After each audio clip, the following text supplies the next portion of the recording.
أعوذ بالله من الشيطان الرجيم. بسم الله الرحمن الرحيم.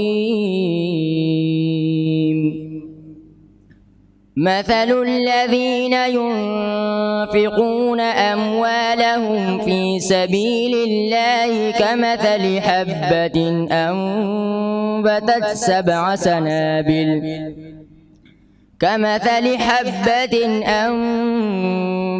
سبع سنابل في كل سنبلة 100 حبة والله يضاعف لمن يشاء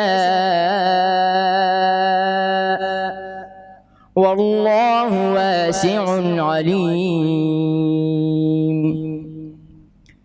الذين ينفقون أموالهم في سبيل الله ثم لا يتبعون ما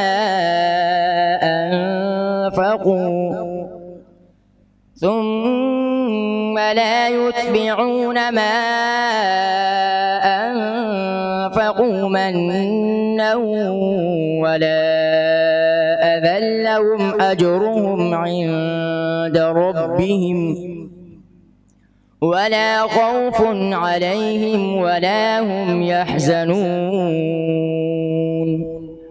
قول معروف ومغفرة خير من صدقة يتبعها أذى والله غني حليم.